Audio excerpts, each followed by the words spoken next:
నమస్తే. మనము త్రిపుర రహస్య అనేటువంటి ఒక ఒక గ్రంథం గురించి మాట్లాడుకుంటున్నాం. నిజం చెప్పాలంటే మనకి శాస్త్రాలు చెప్పినదే అథెంటిసిటీ అంటారు. అంటే శాస్త్రాన్ని ప్రిన్సిపల్గా తీసుకొని ఆ తర్వాత ఇన్ని వేల సంవత్సరాల నుంచి మనం ఎక్స్టర్నల్గా ఎలా అయితే అభివృద్ధి చెందుతున్నామో అలాగే భగవతత్వానికి సంబంధించి కూడా వాళ్ళు పరిశోధనలు చేసుకుంటూ వస్తున్నారు. అందుకని వాళ్ళను కూడా స్పిరిచువల్ సైంటిస్టులు అంటారు. సైన్స్ అంటే ఏంటి? జ్ఞానం, అంతకంటే ఇంకేంటా. ఇప్పుడు భౌతిక శాస్త్రం అన్నాము, ఖగోళ శాస్త్రం అన్నారు. శాస్త్రం అంటే ఏంటి? అట్లాగే బయాలజీ, జువాలజీ ఇవన్నీ కూడా శాస్త్రాలు కదా. శాస్త్రం అంటే ఏంటి? సైన్సు. సైన్స్ అంటే ఏంటి ఇంకా చెప్పాలంటే? జ్ఞానం. ఇప్పుడు ఆధ్యాత్మిక సైన్స్కి భౌతిక సైన్స్కి తేడా ఏంది? రెండు సైన్సే, కాకపోతే ఏంది, మనం ఎక్స్పెరిమెంట్ చేసి దానికి వచ్చినటువంటి ఇన్పుట్ కనుక వస్తే ఆ ప్రయోగం సక్సెస్ అయింది అని అనుకుంటాము. అంటే ఏంటి, మళ్ళీ ఎలా సక్సెస్ అయినట్టు? ఎక్స్పీరియన్స్కి వచ్చినప్పుడేగా. ఇప్పుడు ఒక విమానం కనిపెట్టారు, విమానం గురించి ఒక రైట్ బ్రదర్సే ఫైనలైజ్ కాదు, అంతకుముందు వాళ్ళు పక్షిని చూసి చిన్న చిన్నగా మొదలుపెట్టినట్టున్నారు.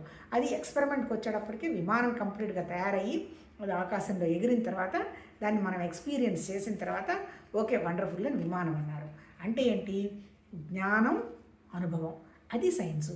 అలాగే ఇప్పుడు మనం భౌతికంగా అది అనుకోండి. ఇప్పుడు ఆధ్యాత్మికంగా మరి ఎక్స్పీరియన్స్ ఎట్లా? ఎక్స్పీరియన్స్ ఇక్కడ ఏంటి? ఆధ్యాత్మికంగా ఎక్స్పీరియన్స్ మన శరీరం ఉంది, అదేమీ ఆలోచించలేదు. తర్వాత ప్రాణం ఉన్నది, అది ఏదో దానికి ఆహారం తీసుకుంటుంది, గమ్మన ఉంటుంది. ఏ ఆహారం తీసుకుందాం అనేటువంటి వ్యవహారం ప్రాణానికి ఏమీ తెలియదు. మరి అల్టిమేట్గా ఆలోచించేది అంతా ఎవరు? మన మనస్సు. అంటే ఇక్కడ మన భౌతిక శాస్త్రంలో మనకి ఆధ్యాత్మిక శాస్త్రంలో మన దగ్గర ఉన్నటువంటి పరికరం ఎవరు? మన మనస్సు. పరికరం మనసు యొక్క ఇన్పుట్ ఎక్కడ కనపడుతుంది మనకి? శరీరం ద్వారా కనపడుతుంది, అంతే కదా.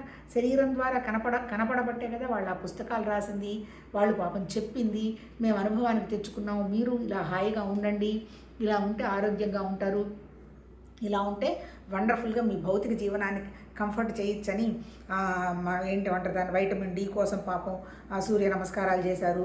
ఆ తర్వాత మన మనసు ఎక్స్పాండ్ అవ్వడం కోసం కొంచెం మంచి పనులు చేయండి, అన్నదానం చేయమని చెప్పారు. ఆ తర్వాత ఇంకా ఏం చెప్పారు? నీ అహం పోగొట్టుకుంటే నువ్వు హ్యాపీగా ఉంటావన్నారు.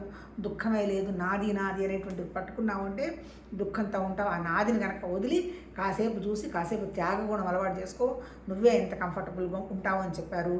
అంటే ఏంటి? వాళ్ళు ఊరికిన విషయం చెప్పటమే కాకుండా వాళ్ళ అనుభవానికి తెచ్చుకొని ఆ అనుభవం ఇలా ఉంటుంది బాబు, మీరు ఇలా చెయ్యండి అని మన ముందే కొన్ని వేల సంవత్సరాల నాడు జీవించారు. ఆ తర్వాత మనకి తెలిసిన తర్వాత కూడా అంటే రమణ మహర్షి అన్నారు, రామకృష్ణ పరమహంస, వివేకానందులు, వీళ్ళందరూ కూడా 100-150 సంవత్సరాల లోపు వాళ్ళే. అంటే వాళ్ళని చూసిన వాళ్ళు వాళ్ళ గురించి రాయడం కూడా జరిగింది. అట్లాగే మనకంటే ఎదురుగానే సత్యసాయిబాబా అతను తెలిసిన తర్వాతనే ఇప్పుడు అంటే చాలామంది. అంటే ఏంటి?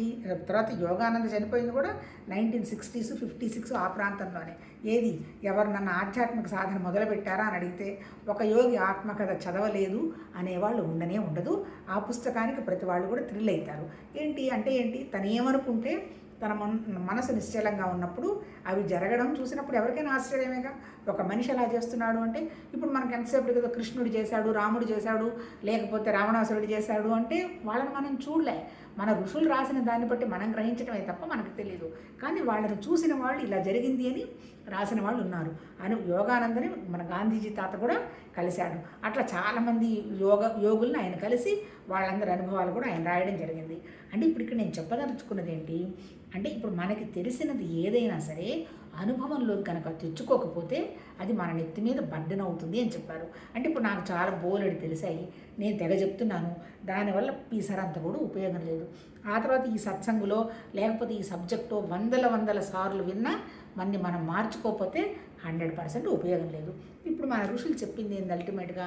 ఇప్పుడు మనం చదువుకుంటున్నటువంటి త్రిపుర రహస్యం అనుకున్నాం కదా. వేదాలు 4 వేదాలు, వాటికి కనెక్టెడ్గా ఉపవేదాలు, వేదాంగాలు అన్నాడు. ఆ తర్వాత ఎండు పోర్షన్ వచ్చి ఉపనిషత్తులు రాశాడు. ఉపనిషత్తులు అంటే ఏంటి? వేదాంతం అన్నాడు. వేదాంతం అంటే ఏంటి? మనకు తెలుస్తున్నటువంటి జ్ఞానం కూడా అంతమైపోతుంది. అంటే తెలిసిన జ్ఞానం అంతమైతే మనం ఎలా ఉంటాము? జ్ఞానం ఎక్కడ నేర్చుకుంటున్నాము, ఎక్కడ తెలుసుకుంటున్నాము? మనసులో.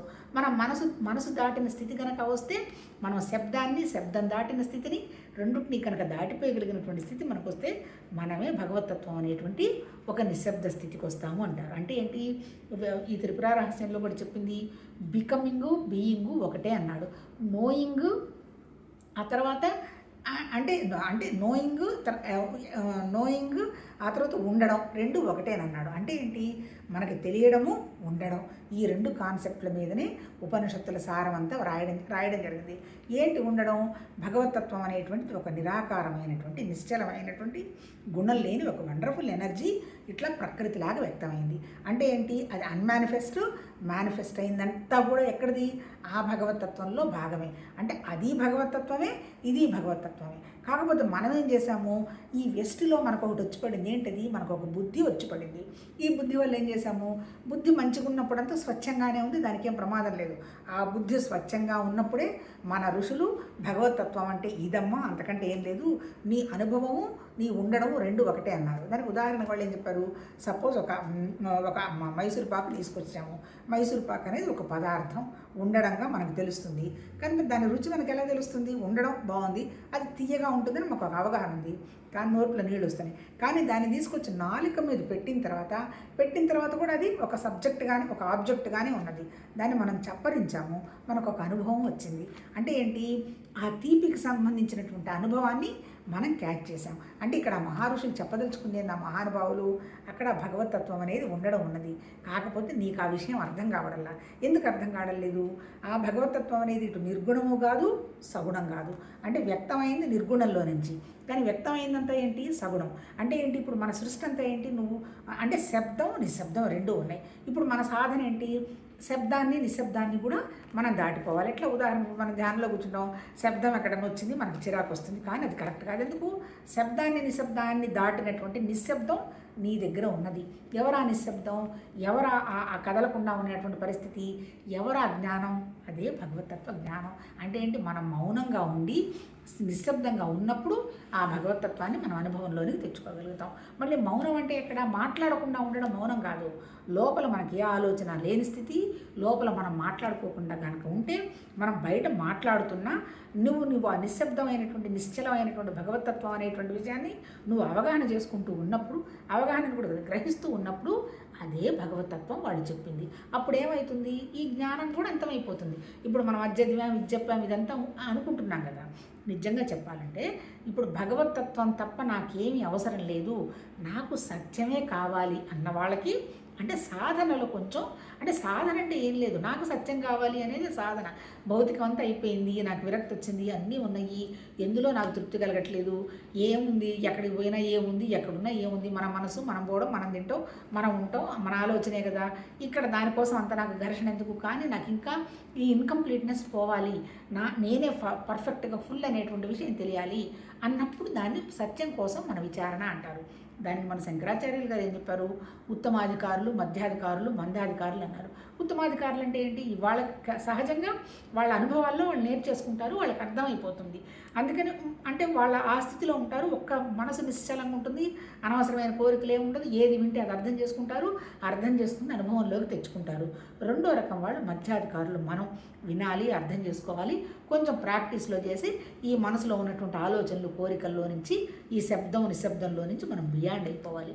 అర్థమో ఉంటారు, ఏదో కొద్ది గొప్ప అర్థమైనటువంటి వరకు అర్థమవుతుంది, అది తీసేయచ్చు. తర్వాత నాలుగోది వచ్చి అధమాధికారులు అంటే వాళ్ళకి ఆపోజిట్గా అర్థమవుతుంది. మళ్ళీ మళ్ళీ భగవద్గీతలో ఏం చెప్తాడు, భక్తులుగా ఆర్తులు, అర్ధార్థులు, జిజ్ఞాసులు అంటాడు. జిజ్ఞాసులు ఏంటి, అర్థమైపోతుంది. ఆర్తులు ఏంటి, నాకైతే కోరిక తీరితే వస్తుంది అంటారు. అర్ధార్థులు అంటే నాకు అది కావాలి ఇది కావాలంటారు. ఏమైనా వాట్ ఎవర్ మేబీ భగవతత్వాన్ని నమ్ముతున్నారు. నమ్మి చెయ్యంగా ఈ కోరికలన్నీ తీరంగా ఇంకా నాకు ఇది వద్దు అనేటువంటి పరమాత్మతత్వం సత్యమో తప్ప నాకు ఇంకా ఏమీ అవసరం లేదు అనేటువంటి విషయం వస్తుంది. పోనీ ఇదేమన్నా సాధన చేసి కనుక్కుంటామా, ఇది ఎలా చేయాలి, మనం ఎలా కనుక్కుంటామని ఈ త్రిపుర రహస్యంలో చెప్పటం జరిగింది. నిజంగా మనకి శాస్త్రం అంటే ఉపనిషత్తుల సారం, ఏది భగవతత్వానికి సంబంధించిన విషయాన్ని మనం గ్రహించడానికి బ్రహ్మసూత్రాలు, ఆ తర్వాత భగవద్గీత. శాస్త్ర సిద్ధాంతం వచ్చి ఉపనిషత్తులు చెప్తున్నాయి. ఏంటి సిద్ధాంతం? నిరాకారమైనటువంటి దాంట్లో నుంచి ఎంటైర్ వ్యక్తమైందంతా వచ్చింది, అదంతా ప్రకృతి, పంచభూతాలు, నేల, నీళ్లు, అగ్నివాయువు, ఆకాశం, మనసు, బుద్ధి, అహంకారం, దానికి అనుగుణంగా తన్మాత్రలు, దానికి అనుగుణంగా మన ఇంద్రియాలు, వాటికి అనుగుణంగా మన మనస్సు, తర్వాత మనం తయారు చేసుకున్న శరీరం, అవి తయారు చేసుకున్న వస్తువులు, మనుషులు, ఈ ఘర్షణతోటి నాకు అది ఇది ఇది ఏదైనా పరిగెడుతూ బుద్ధిని మనసును టెన్షన్ పెట్టేస్తూ లోపల ఉన్నటువంటి ప్రాణశక్తిని చంపేసుకుంటూ ప్రాణశక్తి నశించి నీరసించి బుద్ధికి ఇంకా వివేకం వైరాగ్యం వచ్చిన తర్వాత ఇది కాదు అనేటువంటి విషయాన్ని భగవతత్వాన్ని గ్రహించి ఏదో ఒక గురువుని పట్టుకునో ప్రాక్టీస్ చేసో ఇదంతా ఏమి లేదు, ఉన్నదంతా భగవతత్వ చైతన్యం, అది నా దగ్గరే ఉన్నది, నా రూపమేను, నా స్వరూపం అనేటువంటి విషయాన్ని గ్రహించిన తర్వాత బయటికి కనపడుతున్న విషయాలన్నింటిలో ఉంటూనే దాన్ని ఏమి అంటించుకోకుండా పని అయిపోయిన తర్వాత హ్యాపీగా ఎందుకు ప్రకృతిలో శరీరం ఎంత కాపాడుకున్నా ఏం ఉండదు, ఎన్నాళ్ళు ఉండాలి అన్నాళ్ళు ఉంటుంది, వెళ్ళిపోతుంది. ఇది భగవతత్వ సాధన అన్నారు. మన ఋషులు పాపం ఇదే చేశారు. అంటే వాళ్ళు కూడా దేవుడు ఇలా రూపంలో ఉన్నాడు, నామంలో ఉన్నాడు అని ఎవరికి చెప్పారు? ఎవరికైతే అర్థం కాదనుకున్నారో ఇదిగోనమ్మా ఒక విగ్రహం ఉంది, పూజ చేసుకోండి, ఇదిగో ఈ పూజ లేకపోతే ఈ దానం చెయ్యి, నీకు మంచిది, నువ్వు ఇంద్రియాలను కాపాడుకోవడానికి ఇదిగో ఇట్లా యోగా చెయ్యి, అలా ఎన్ని చెప్పిన తర్వాత అల్టిమేట్ ఏంటి అంటే విచారణ అన్నాడు. విచారణ దేనికోసం విచారణ? నా దగ్గర ఉన్నటువంటి నా స్వరూపాన్ని, అంటే నా ఆత్మని, నా జ్ఞానాన్ని, ఆ తర్వాత నా సామాన్యాన్ని కనుక్కోవటం అంటే గ్రహించటమే. ఇప్పుడు నా పరిస్థితి ఏంటి? ఆత్మ అనేది ఒకటే జ్ఞానం, అనాత్మంతా 99 విశేషాలు. స్వరూపం లోపల ఉన్నటువంటి నా సెల్ఫ్, నా ఆత్మ ఒకటే, కానీ అనాత్మలు బోలెడున్నాయి. నేను సామాన్యం ఏంటి, నాకు ఏ విశేషాలు లేవు, ఏవి కోరికలు లేవు, నా దగ్గర ఒక జ్ఞానం ఉంది 100%గా. ఆ జ్ఞానం అనేది సాక్షిగా చూస్తూ ఉన్నది, అది సామాన్యం. ఈ సాక్షిగా చూస్తున్న సామాన్యం కాక బుద్ధి చేస్తున్నటువంటి పనులన్నీ విశేషాలు. మనకి ఇప్పుడు త్రిపుర రహస్యం ఏంటి, ఏం చెప్పదలుచుకున్నానంటే ఇప్పుడు ఈ వేదాలు ఉపనిషత్తులు వాటితో పాటు మన ఋషులు మనకు అర్థం కావడానికి ప్రకరణ గ్రంథాలు రాశారు, పాపం భాష్యాలు రాశారు, ఇంకా శ్లోకాలు బోకాలు కూడా చాలా రాశారు. వాటిలో ముఖ్యంగా మహానుభావుడు శంకరాచార్య గారు ఈ ఉపనిషత్తుల సారాన్నంతా క్రోడీకరించి వేదాలకు తయారు చేసి వాటిని ఉపనిషత్తుల సారం బ్రహ్మసూత్రాలు భగవద్గీత రాసింది వ్యాస భగవానుడు. మరి అది ఎన్ని వేల నాటి స్క్రిప్టో మనకి తెలియదు, కాకపోతే స్క్రిప్ట్ వచ్చిన తర్వాత ఇక మనకు తెలుస్తోంది ఇది. ఇప్పుడేంటి ఈ త్రిపుర రహస్యం కూడా నేను కొంచెం బ్రౌజ్ చేశాను, ఇది ఏమైనా ప్రకరణ గ్రంథమా లేకపోతే భాష్యమా అని. కానీ ప్రకరణ గ్రంథం భాష్యం అని రాయాల, ఇది కూడా శాస్త్రమే. It is also an authentic text. ఎందుకు? ఆధ్యాత్మికంగా ముందుకు ఎవరైతే వెళదాం అనుకుంటారో ఎంత తేలికగా, అంటే ఏంటి ఇప్పుడే మొదలైంది నిజంగా, ఇంకా ఇప్పుడు ఇది ఒక 4-5 నెలలు నడుస్తుందేమో నాకు తెలియదు. అంటే ఏంటి, మన భావాలు, మన కోరికలు, మనం ఎలా ఉంటాం, మన సెన్స్ ఆర్గన్స్ ఎలా పరిగెడుతుంటాయి, మనసుతో పట్టుకోలేక ఎంత ఇబ్బంది పడుతుంటాము, అవన్నీ కూడా ఈ బుక్లో రాయడం జరిగింది. దీనికి ఏం చేశాడు యాక్చువల్గా, ఇదేంటి సృష్టి మొదలైన తర్వాత బ్రహ్మ విష్ణు మహేశ్వరులు వచ్చిన తర్వాత శివుడో విష్ణువో దత్తాత్రేయుడికి బోధించాడంటే, దత్తాత్రేయుడు పరశురాముడికి బోధిస్తే, పరశురాముడు సుభేదరుడికి బోధిస్తే, ఆ మహానుభావుడు రాస్తే తర్వాత ఇంగ్లీష్లోను తమిళ్లోను ట్రాన్స్లేట్ అయ్యి రమణ మహర్షాశ్రమం వాళ్ళు మాత్రం దీన్ని ప్రింట్ చేశారు. ఎక్కువ ప్రింటింగ్లు అవి కూడా ఎక్కువ ఉన్నట్టు లేదు ఈ బుక్. ఆ తర్వాత ఇందులో ఏంటి, ఈ సుభేదనుడు అదే ఇందులో ఎట్లా పాత్రలు సృష్టించారు, మన హేమచూడు హేమలేఖ అని వాళ్ళని ఒక గురు శిష్య సంబంధంగా పెట్టి వాళ్ళిద్దరిని ఇప్పుడు మనకి అజ్ఞానకాండ చెప్తూ ఉంది. దీని తర్వాత కూడా ఇంకా ఇంకా ఇంకా ఇంకా ఎక్స్పీరియన్సెస్ అవన్నీ ఉన్నట్టున్నాయి. ఇప్పుడు ఇక్కడ ఏంటి, ఈ హేమచూడు అనేవాడు రాజకుమారుడు పోయినాడు, ఆమెను హేమలేఖను పెళ్లి చేసుకున్నాడు. మనం అంత ముందు చాలా చెప్పడం జరిగిందబ్బా, ఏదైనా ఇంట్రెస్ట్ ఉంటే వెనక్కి తిరిగి చూసుకొని వినొచ్చు. వచ్చిన తర్వాత ఆమె భార్యతోటి ఇక ఆధ్యాత్మిక సాధన డిస్కషను మొదలవుతుంది. నేను చాలా వండర్ఫుల్గా ఉన్నాను, హ్యాపీగా ఉన్నాను, నువ్వు ఇంత అందమైన భార్య వచ్చావంటే ఆమె చెప్పడం మొదలుపోతుంది, మహానుభావ నాథ నేను అందంగా ఉన్నందువల్ల నువ్వు సంతోషంగా లేవు, నీ ఇంద్రియాలు నీకు ఈ కోరిక కావాలనేటువంటి విషయం పెట్టిన తర్వాత ఆ సెన్సార్గన్స్తో నువ్వు ఆధ్యాత్మం చెంది నీ మనసు నీ ఎదురుగా వస్తువు ఎంత దరిద్రంగా ఉన్నా ఎలా ఉన్నా అది నీకు వండర్ఫుల్గా అనిపించి చాలా అందంగా అనుకుంటున్నావు, నీకే అందంగా సుఖంగా నువ్వు ఉన్నావు అనుకుంటే నీకు ఇష్టమైనట్టే ప్రపంచం అంతా అందరికి ఇష్టం కావాలి కదా, ఒకరికి ఇష్టమైంది ఒకరికి ఇష్టం అవటం లేదు అంటే దీనికి కారణం నీ దగ్గర ఉంది, ఒక మనసు ఉంది. ఈ మనసుతో పాటు నీ దగ్గర ఏముంది, నీ స్వరూపమే భగవతత్వం, నువ్వు గ్రహించాలి అని చెప్తుంది. మరి ఎట్లా అనే దానికి ఆమె విచారణ అనేది మనకి పరశురాముడు కూడా ఏం చేస్తాడు, పరశురాముడి విషయంలో కూడా ఆయన అంతా దానం చేస్తాడు, ఉపాసన చేస్తాడు, చివరికి విచారణ చేస్తాడు. ఈ విచారణ చేసిన తర్వాత కూడా ఏంటి, సత్సంగ్ అనేది కనుక ఉంటే, సత్సంగో సద్గ్రంథమో మంచి విషయాలు విని మంచి విషయాలు అర్థం చేసుకుంటే మనం ఏ స్థితిలో ఉన్నా మనం కూడా గ్రహించవచ్చు కదా అని ప్రాక్టీస్ చేయడం జరుగుతుంది అని అంటారు. ఇప్పుడు ఇక్కడ మనం 9వ చాప్టర్ మాట్లాడుకుంటున్నాం. ఈమెం చెప్పాడు, నువ్వు దేవుణ్ణి చూసావు, భగవతత్వాన్ని చూసావు, ఆత్మను చూశానన్నావు, నీకు అన్నీ తెలుసు అన్నావు కదా, నాకు కూడా చూపించని అడుగుతాడు. మహానుభావ నాదా, ఈ భూమి మీద ఎవరికి భగవతత్వాన్ని చూపించలేరు. ఎందుకు? దానికి నామరూపాలు గుణాలు ఏమీ లేవు. అది మనతోనే ఉన్నది, సర్వత్రా ఉన్నది. దాన్ని నువ్వు నిశ్శబ్దంగా ఉండి, అంతే కదా, నిరాకారమైనటువంటి నిశ్చలమైనటువంటి ప్యూర్ కాన్షియస్నెస్ ఎలా అయితే సర్వత్రా ఉందో మనలో కూడా అదే ఉంది, జీవ చైతన్యంలాగా. కాకపోతే ఆ జ్ఞానము పలకదు, ఈ జ్ఞానము పలకదు. మరి పలుకుతున్నదంతా ఎవరు? మనసు, బుద్ధి, చిత్తం, అహంకారం అనేటువంటి నాలుగు స్ట్రక్చరల్గా ఒకటే. కాకపోతే అవి చేసే పనులు వేరు. అసలు ఎందుకు మరి అంత స్వచ్ఛంగానే వచ్చినప్పుడు, భగవతత్వంలో నుంచి వచ్చినప్పుడు మరి ఈ అజ్ఞానం ఎక్కడి నుంచి వచ్చింది? దానికి అడుగుతాడనమాట. అంటే ఏంటి? సృష్టిలో అజ్ఞానం లేదు, సృష్టి అంతా వ్యక్తమైంది, మాయ అన్నారంటే నువ్వు చూస్తే కనపడుతుంది, లేకపోతే లేదు. మరి మన సృష్టి మనకు కనపడుతుంది కదా, మరి నాకు ఈ కోరికలు, ఈ దుఃఖాలు, ఈ సంతోషాలు ఎక్కడి నుంచి వచ్చాయి? మరి జీవ చైతన్యమే నేనైతే అంటే దానికి ఏం చెప్తాడు? ఒక స్టోరీలాగా చెప్తాడు. దానికి కారణం ఏంటంటే మన బుద్ధికి వివేక వైరాగ్యాలు లేకపోవడం. ఎందుకు మనకు బుద్ధికి వివేక వైరాగ్యాలు లేవు? అజ్ఞానాన్నే ఉపయోగపడుతుంది అనుకుంటున్నాం. ఏం అజ్ఞానంలో ఉన్నాం? భౌతికంగా కనపడుతున్న మన శరీరం, మన కోరికలు, మన ఇష్టాలు, అయిష్టాలు, మన బంధువులు, మన ఆస్తులు, ఇవే సత్యం అనుకుంటూ మనసుని నిశ్చలంగా ఉంచుకోలేక మన కథే ఇదంతా అస్థిరంగా తిప్పుతూ, చంచలంగా, చపలంగా, ఆశ, తర్వాత ఇంకా ఆశ, అవి నెరవేర్చుకోవడానికి నానా రకాల పనులు చేసుకుంటూ ఇబ్బంది పడుతూ ఈ శరీరంలో ఉన్నటువంటి ప్రాణాన్ని నిస్తేజం చేస్తూ చివరికి తిరిగి అంటే ఎన్ని జన్మలు వచ్చామో మనకంతా తెలియదు. వచ్చిన తర్వాత అప్పుడు కొంచెం మనకు రియలైజేషన్ వచ్చి ఇదంతా కాదు, ఇది కాంతి ఏదో ఉంది, దాన్ని నాకు కావాలి అనేటువంటి ఆలోచన నీకు వచ్చినప్పుడు అప్పుడు నీ దగ్గర ఉన్నటువంటి జ్ఞానమే నీకు మార్గదర్శనం చేస్తుంది. ఏం చేస్తుంది? ఇదిగో ఇక్కడ ఎందుకు అన్నీ మనలోనే కదా ఉన్నది, ఇన్ని లేవు, ఉన్నది ఒకటే జ్ఞానం. అంటే ఏంటి? భగవతత్వ జ్ఞానం మన దగ్గర ఉన్నటువంటి జ్ఞానం ఒకటే. కాకపోతే ఈ జ్ఞానాన్ని మనం మర్చిపోయి ఈ బుద్ధి, మనసు, ఈ కోరికలు ఇవన్నీ పెడుతున్నాం. ఎప్పుడైతే నాకు సత్యం కావాలి అనేటువంటి ఆలోచన మన బుద్ధికి వచ్చిందో వెంటనే మనకి ఓపెన్ అయిపోతుంది. ఎక్కడో ఉన్న గురువో లేకపోతే మనం ఏం ప్రాక్టీస్ చేద్దాం అనుకున్న వాళ్ళు మన దగ్గరికి ఎత్తుక్కుంటూ వస్తారు. అని మళ్ళీ అక్కడికి పోయి మనం ఏం చేయాలి? అక్కడికి పోయి మళ్ళీ ఈ భౌతికాన్ని గట్టిగా పట్టుకోకూడదు. ఈ భౌతికం ఉంటుంది, ఇది అవసరమైతే మన ద్వారా జరిగిపోతుంది. గట్టిగా పట్టుకోవాల్సింది మన దగ్గరే ఉన్నటువంటి నిరాకారమైనటువంటి నిశ్చలమైనటువంటి భగవతత్వ జ్ఞానం.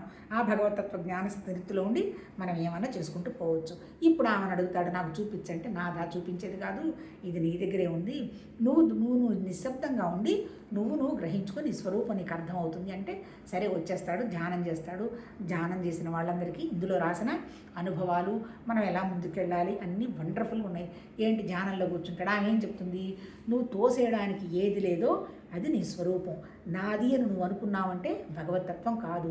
అంటే ఏంటి? వస్తుంది, ఉంటుంది, వెళ్ళిపోయేదంతా ప్రకృతి, అది భగవతత్వం కాదు. అంటే వెళ్లకుండా, నీకు కనపడకుండా నీతోనే ఉండేటువంటిది నీ భగవతత్వం. దాన్ని నువ్వేం చేయాలి? నీది ఏది కాదో నువ్వు ముందు గ్రహించు, నీకు విషయం అర్థమవుతుంది అంటాడు. సరే పాపం పోయి కూర్చుంటాడు. కూర్చున్న తర్వాత నాది అనేదన్నీ చూస్తాడు. నాది శరీరం, నాది మనసు, నాది బుద్ధి, నా ఇష్టాలు అన్నీ నాదిగానే కనిపిస్తున్నాయి. చివరికి ఏం చేస్తాడు? నాది కానీ నాకు అర్థం కావడం లేదు అని ఆలోచనలు ఆపి కూర్చుంటాడు. మనసులో ఆలోచనల్ని ఆపేస్తాడు పూర్తిగా స్ట్రాంగ్గా. ఆపేసిన తర్వాత ఒక శూన్యంగా, ఒక చీకటిగా కనపడుతుంది. ఓహో ఇదే నా స్వరూపం, ఆత్మేమో అనుకుంటాడు. మళ్ళీ కాసేపు అయిన తర్వాత వెలుగు వస్తుంది. కాదు ఇదే ఆత్మలాగా ఉందని మళ్ళీ అనుకుంటాడు. మళ్ళీ కాసేపు అయిన తర్వాత ఒక రకమైనటువంటి కళల్లాగా వచ్చేస్తాయి. మన భగవతత్వంలో ధ్యానం చేసే వాళ్ళందరికీ ఇవన్నీ అనుభవాలే. ఆ కళలు కూడా ఏదో మంచి కళలో ఏవో వస్తాయి. మళ్ళీ తర్వాత కాసేపు కళలై మళ్ళీ మెళుకు వచ్చిన తర్వాత అవి కళలని అర్థమవుతాయి. మళ్ళీ కాసేపు అయిన తర్వాత ఒక రకమైనటువంటి తన్మయత్వమైన ఆనందం వస్తుంది. ఇది కూడా అందరూ ప్రాక్టీస్లో ఉన్న వాళ్ళ అనుభవంలోకి వస్తుంది. మనం పొద్దున్నే నిద్రలేస్తాం, కాఫీ తాగం, ఏమి తాగం, మన మనసు చాలా ప్రశాంతంగా వండర్ఫుల్గా ఉంటుంది. ఎందుకు? రాత్రిపూట మనం నిద్రపోయినప్పుడు మన మనసు పనిచేయలే. మన మనసు పనిచేయనప్పుడు అప్పుడు మనతో మన ప్రాణం ఉంది, మన జ్ఞానం ఉంది. అంటే ఏంటి? నిద్ర లేచిన తర్వాత ఇంకా మనం భౌతిక ప్రపంచానికి రాలా. అప్పుడు మనం అబ్జర్వ్ చేసుకుంటే మనసు తేలికగా, సంతోషంగా, ఊరికి సూర్యుని చూస్తున్నా మనకు ఒక రకమైనటువంటి తన్మయత్వమైనటువంటి ఆనందం వస్తుంది. అలాంటి ఆనందాన్ని ఆయన అబ్జర్వ్ చేశాడు. అప్పటిదాకా ఆయనకు అబ్జర్వ్ చేయడానికి పనే ఉంది. రాజు ఇష్టం వచ్చినట్టు యుద్ధాలు, అది ఇది, ఆ తర్వాత బ్రహ్మాండ ఫెసిలిటీసు ఇవన్నీ ఉన్నాయి కదా. ఇప్పుడు చెప్పేశాడు, మీరు ఎవరొద్దు, ఎవరు వచ్చినా రానియద్దు, మీరు అసలు నాకు పరిచారికలు కూడా వద్దు, నేను ఒక్కడనే కూర్చుంటానని 9వ అంతస్తులోకి వెళ్ళి ఆయన ధ్యానంలో కూర్చున్నప్పుడు ఒక రకమైనటువంటి ఆనందాన్ని అనుభవిస్తాడు. అనుభవించిన ఇంకా విషయాన్ని మళ్ళీ అనుభవించిన తర్వాత 24 గంటలు లేదుగా, 24 గంటలు ఆ స్థితి ఉండాలి కదా. మళ్ళీ కళ్ళు తెరిచిన తర్వాత విషయం అర్థం కాలే. నాకు కంప్లీట్ ఆనందం రాలేదు, నా వైఫ్ని పిలుచుకురమ్మని హేమలేఖని పిలవమని పంపిస్తాడు. ఆమె వస్తుంది, నాథ ఆర్ యు ఆల్ రైట్, ఓకేనా, ఏంటి ఎలా ఉన్నావు అంటుంది. ఏం అలా ఉంటావేంది, ధ్యానం చేయకముందే కంఫర్ట్ ఉన్నాను, ఏంటప్పుడు నాకు అది సత్యమా ఇది సత్యమా అని నాకు పెద్ద కన్ఫ్యూజన్గా ఉంది అంటాడు. ఇందులో కన్ఫ్యూజన్ ఏం లేదు నాదా, నీ మనసు ఇట్లా ఎప్పుడైతే ధ్యానంలో నువ్వు విచారణ చేస్తున్నావో ఇలా చిన్న చిన్నవన్నీ వస్తూ ఉంటాయి, అది రావడం మంచిదేను, కాకపోతే అవి రావాలని మళ్ళీ కోరుకోకూడదు. ఎందుకంటే మళ్ళీ కోరుకున్నావు, ఏది వచ్చి పోయేదైనా ప్రకృతే, వచ్చిపోకుండా ఉండేది ఒకటే ఉంటుంది, భగవతత్వ ఆత్మ అనేది, ఇదంతా ప్రకృతి. కాకపోతే నువ్వు దానికోసం ట్రై చేస్తున్నావు కాబట్టి నీ మనసు పనిచేస్తుంది, అందువల్ల మనసుకు అనుగుణంగా వస్తూ ఉన్నాయి. అంటే అల్టిమేట్ ఏంది, దీనికంతా కారణం ఏంటి, మనసు చేస్తున్న వ్యవహారం. ఎందుకు మనసు చేస్తుంది, ఈ మనసుకి బయట తిరగడము, బయట సంతోషాలు ఇవన్నీ అలవాటైపోయినాయి కదా. అందుకని ఇప్పుడు కూడా మనం నిశ్శబ్దంగా కూర్చున్నా దానికి ఏదో ఒక వస్తువు ఉంటే ఆనందం వస్తుంటుంది, అది ఉంటే ఆనందం వస్తుంది అని అనుకుంటున్నారు. నువ్వు ఎంత ప్రయత్నం చేసినా, ఎంత స్కిల్ అయినా మనం ఈ విషయాల్ని కనిపెట్టలేము. ఎందుకు, అది నీతోనే ఉన్నది కదా. నీతో ఉన్నది, నీది సపరేట్గా ఉంటే ఏదో ఉంది, ఎక్కడికో పోతే వస్తుంది, వాళ్ళు నాకేదో ఇస్తారు, గురువు వల్ల నాకు అంతా వస్తుంది అలా అనుకుంటావు. కాదు, నీకు గురువు మార్గం చూపిస్తాడు నువ్వు సాధన చేయడానికి. ఏం సాధన, నీ బుద్ధిని నీ మనసుని నిశ్చలం ఉంచుకోవటానికి. అంతే తప్ప నువ్వుగా పోయి కనుక్కోవడం ఎంత కష్టం అంటే, ఇదేదో సెర్చ్ చేసి కనుక్కునేది కాదు.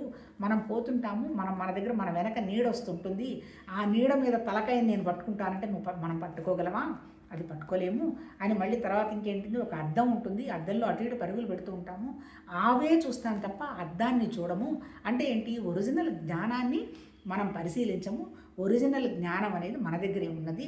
అది ఎలా ఉంది అంటే దానికి చెప్తుంది. జ్ఞానం, గేయం అనేటువంటి పదాలు వాడుతుంది.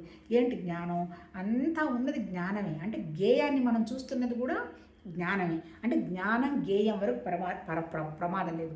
జ్ఞాత వచ్చేసాడు అంటే మళ్ళీ నేను చేశాను, నాకు జ్ఞానం ఉన్నది, నాకు తెలుస్తున్నది, నేను చెప్తున్నాను అని వస్తుంది.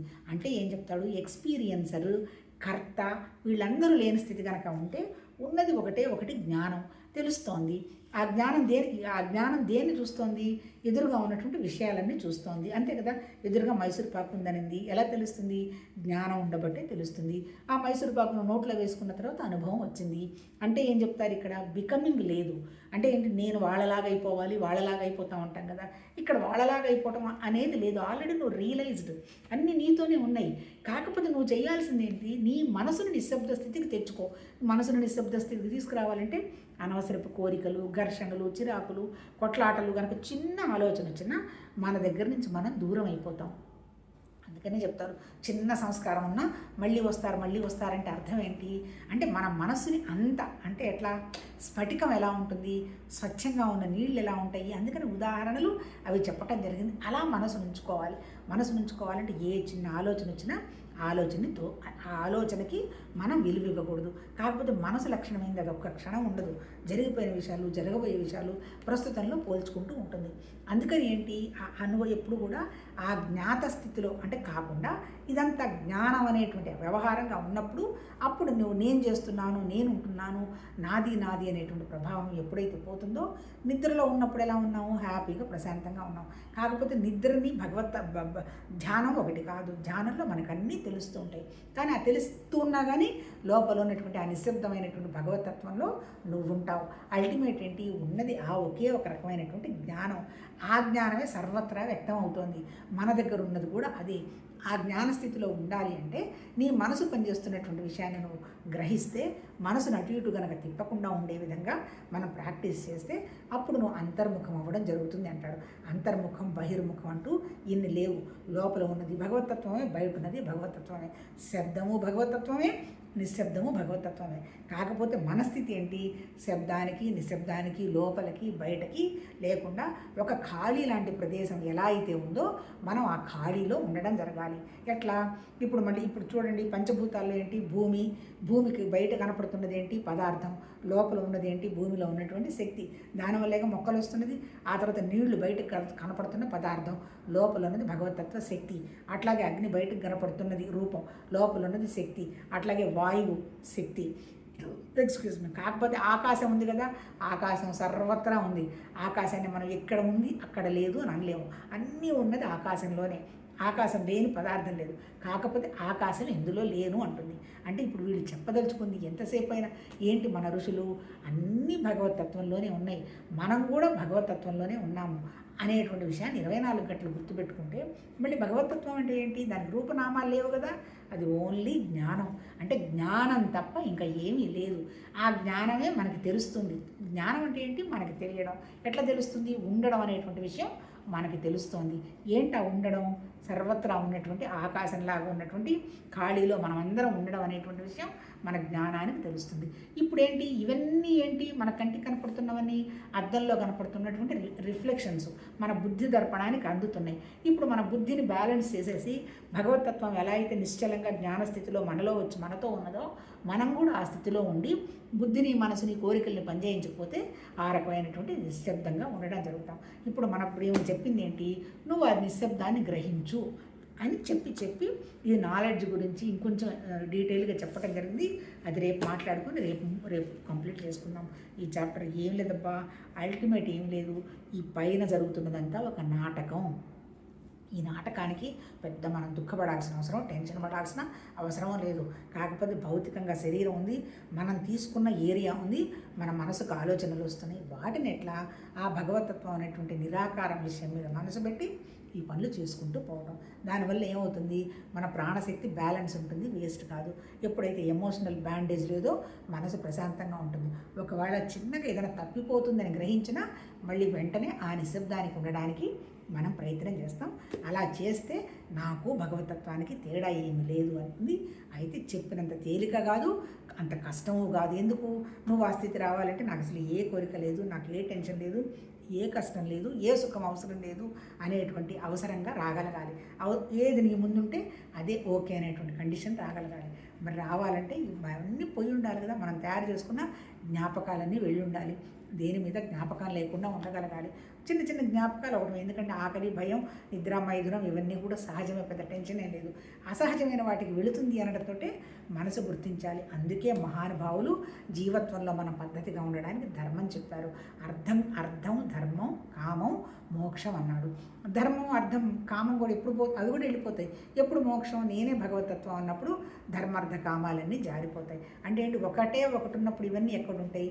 ఆ ఒకటి స్థితికి వెళ్ళిందాక నీ మనసుని ఇబ్బంది పెట్టకుండా ప్రాణం పోయేంత వరకు సీకరే. అంటే గురువు అవ్వడమో, ఏదో మనం చెప్పిందంతా అందరు చేర్చుకొని మారిపోతున్నారనో అలాంటి భావనలో వెళితే ఎదుగుదల ఉండదు. ఎప్పటికీ చచ్చిపోయిందాక నేర్చుకుంటూ నేను ఆ భగవతత్వ స్థితిలో ఉండడానికి ప్రయత్నం చేసుకుంటూ ఉండడం.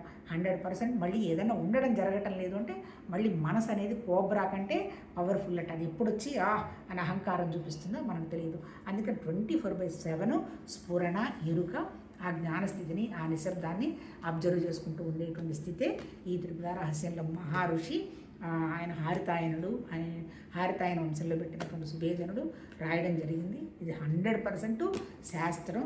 ఎవరు సాధనలో ఉన్నా ఇది తెప్పించుకొని చదవచ్చు. మనం ఏ స్థితిలో ఉన్నామనేది మనే అవగాహన వస్తుంది. జస్ట్ ఇప్పుడు సాధన గురించి మెడిటేషన్తో మొదలు పెట్టడం జరిగింది. తర్వాత మన భావాలను మనం ఎలా తీసేసుకోవడం జరగాలి అన్నీ కూడా మళ్ళీ ఇంకా చాలా వివరంగా ఉంది. ఇది 9 చాప్టర్లు, 22 చాప్టర్లు ఉన్నాయి. చూద్దాం పరమాత్మ తత్వం మన ఏ స్థితికి తీసుకెళ్తుందో మనకేమీ తెలియదు. కాకపోతే ఇచ్చిన టైము ఆ భగవతత్వం ఒక మాట రూపంలోనో ఒక జ్ఞానంగానో బయటకు రావడం జరుగుతుందేమో తెలీదు. అది ఎవరికి ఎంతవరకు అర్థమవుతుందో ఎవరు ఎంతవరకు మనకేం తెలియదు. కాకపోతే ఖాళీగా టైం ఉంది, అర్థమైన 4 మాటలు చెప్పుకోవటం జరుగుతుంది. ఇంకంతకంటే ఇంకా ఏమీ లేదు. చూద్దాం. నమస్తే.